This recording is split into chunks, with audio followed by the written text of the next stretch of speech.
I'm Phill and I'm going to be doing a report with some strategies for Pete Mason from TL3169 Football Club and Development Centre. So to start with, just a bit about the club. TL3169 Preston Soccer Centre is a non-profit making community soccer project. They are a registered charity and FA starter champion club. We say we are a grassroots club offering children and adults of all social backgrounds the opportunity to play football in a competitive environment where learning and a love of the game is paramount to development.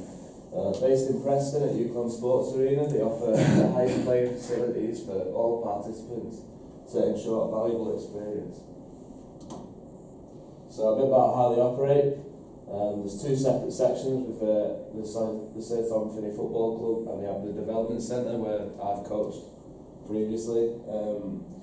The football club contains male age groups from under 7s up until open age. They have two ladies teams, they have a disability team, a refugee team. For the development centre, it focuses more around enjoyment. So from experience from myself coaching there, the kids will come in and have less of a commitment to coming and turning up on a Saturday than they would for if they were to join an FC team, an underage, where they pay subs and have more commitment with training and things like that. So start off with some research about inclusion. So TL3169 are really good with inclusion, as I said, with the disability teams and the refugee teams and the women's teams. So INSCO 2005 said that inclusive education is a reform that supports and welcomes diversity amongst all learners and should lead to the elimination of social exclusion that stems from attitudes and responses to diversity in race, social class, ethnicity, religion, gender and ability. Inclusion is the focal point of most sports organisations now, so especially in countries such as the UK, America and Australia, they're actively trying to get more women, ethnic minorities and disabled participants playing sport and being physically active. So TL3169 run football training sessions for refugees as well as teams for disabled people. They also offer the Saturday morning to young children with specific mental and learning disabilities. So women and girls football. So TL3169 boasts two successful women's teams at open age, managed by Zach Wilkes and Dave Rawcliffe. Unfortunately, at this moment in time, there's no age group teams for girls that are in school, and it's very rare at the moment that you'll get any girls that turn up and play soccer centre on a Saturday. Therefore, for TL3169, it would be very difficult to try and develop a potentially talented girl within their club and have it progress through multiple age groups. Women's sport is on the rise though, so in my preferred sport of rugby league. In Australia at the moment, the Australia's league governing body for rugby league, NRL, has introduced multiple formats of the game which are televised. So by having them televised, it gives these girls more role models. So they've introduced women's touch rugby leagues, women's NRL league, women in league round for the men's game, where they'll all dress up in pink and have they'll raise money for breast cancer charities and much more. Since this has come in, there's been a 32% increase in registered female participation in 2017, the fastest growing sector of the game. There's been over 180,000 girls and women playing across Australia in some form of the game, including touch, tag and tackle. And at the elite level, 45% in terms of inclusion. At the elite level, 45% of NRL players have a Pacifica background and 12% are Indigenous. For football, back into football. So since the England's women's success at the 2019 World Cup, that's helped with the increase in numbers in the games. The latest figures from the FA reveal more than 2.63 million women aged 16 and over in England now play football. Since the tournament in France, there are over 850,000 more committed participants, with a retention of 23.1% existing adult female participants playing 11-side or small-sided football competitively. So how can TL3169 improve female participation? So some strategies going forward. With the success of the Women's World Cup and movements such as this girl can, I feel that TL3169 can capitalise on these movements and popularity increases with using social media. So So there are both positive and negative aspects that come from using social media. However, new data from YouGov finds that almost a fifth, 17% of teenagers defined as 13 to 17-year-old, report spending 4 hours or more online every day. So this shows that the target demographic of girls that Tom Finney would be trying to reach, they are there and they're using social media, so that could be a good tool to try and get these girls involved.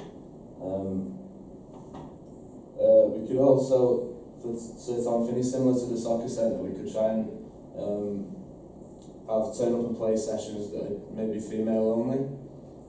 So run open sessions for girls similar to the development centre and find ways to promote the target demographic, again through schools, leisure centres, gyms and social media.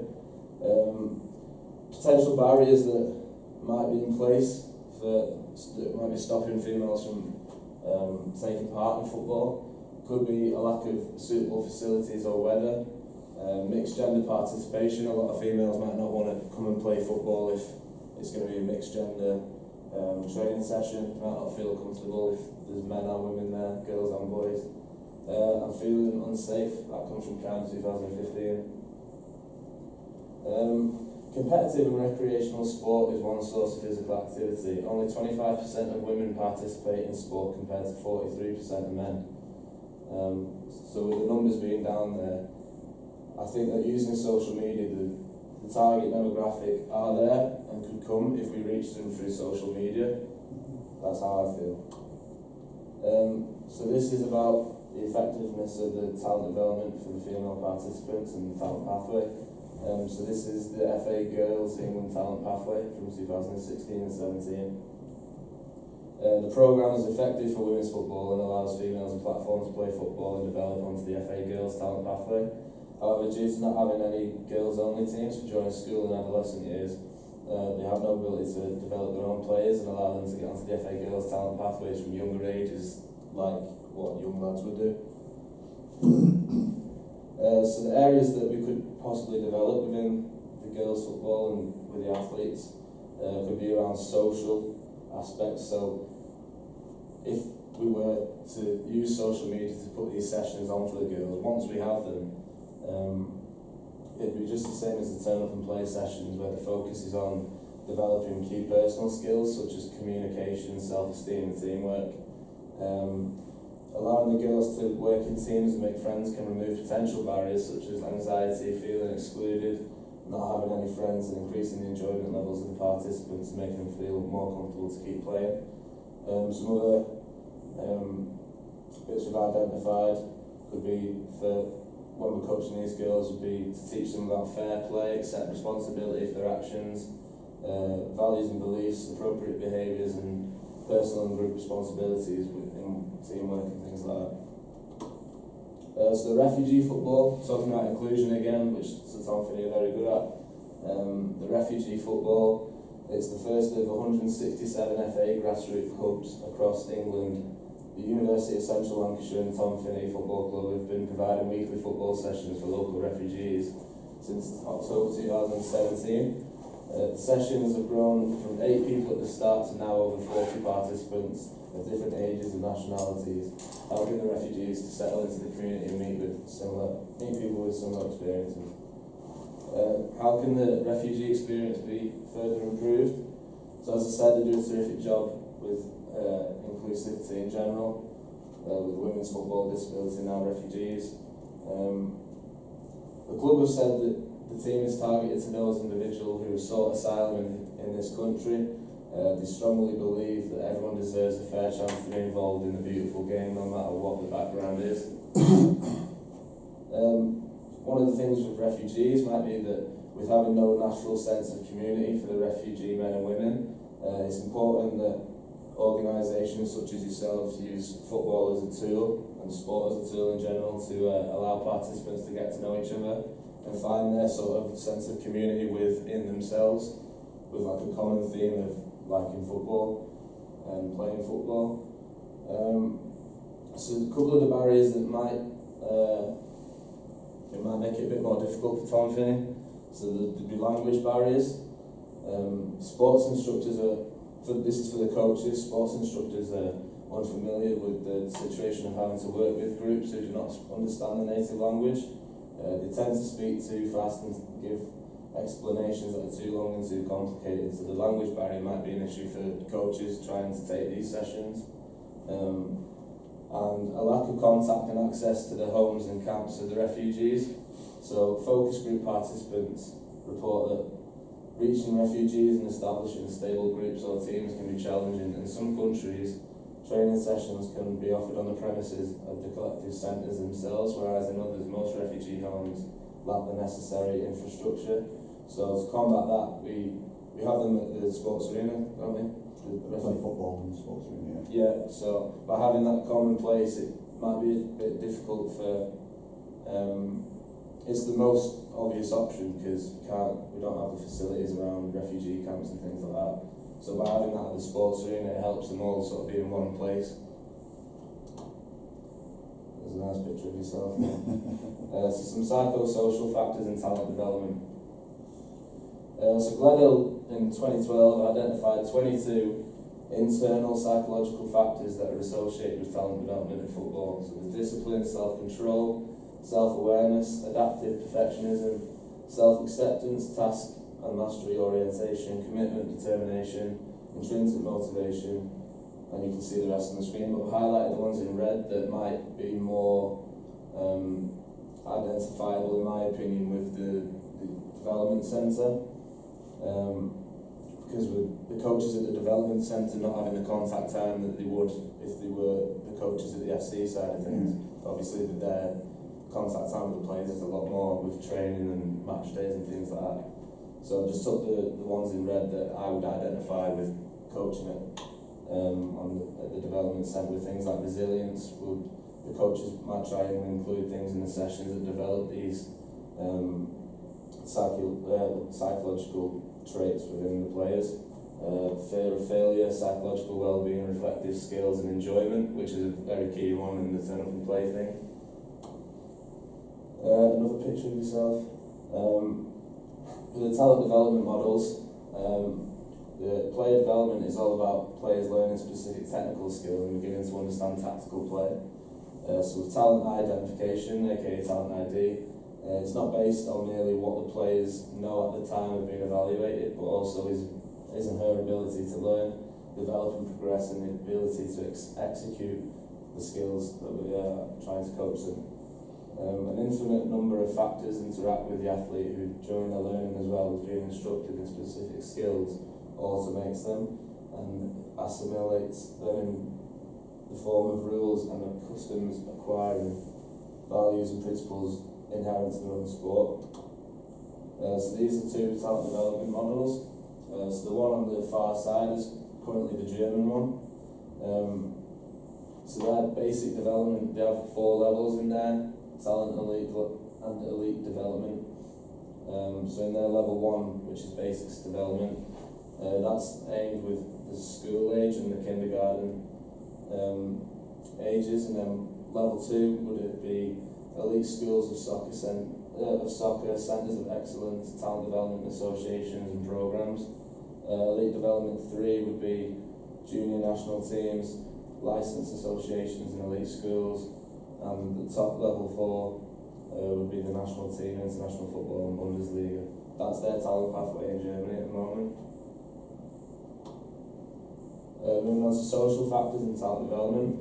So an American study by Donnell Merkel shows that due to transitional years of adolescence, by the time children are 15 years of age, 70 to 80% are no longer engaged in sport. So I feel that this might be, especially within our generation, this might be because of the rise in things like computer games and social media and things like that. A lot of people in the generation now are spending a lot more, as I said before, you get teenagers now between 13 and 17 that are spending an average of 4 hours a day on social media alone. Company development centre children, so it's very popular at young ages. So under 4s to 7s are probably the most the busiest on the Saturday mornings, aren't they? So my theory for this is that the development centre is more commonly used for kids at younger ages whose parents will come to watch before allowing them to join the FC side of things, so they'd rather see if the kid would enjoy playing before they get involved with subs and things like that. Biological factors, so just talk about the relative age effect at the minute. So they would split the year into 4. So having a 4th quarter birthday would theoretically put someone at a disadvantage in terms of physicality and height and things like that. So on the next one, the ways to combat the different maturity and sizes of these players. There's a technique called biobanding. Have you ever heard of biobanding before? No. Okay, so biobanding is very popular with, I believe Bournemouth started off in this country. It's now an FA thing, but I believe Bournemouth had the original sort of idea behind it, and they would hold tournaments where the teams are selected to match these players' sort of height and maturation rather than age group. So it's trying to avoid, as you can see here, there's an under 12 kid here and then an under 12 kid here that are completely different sizes.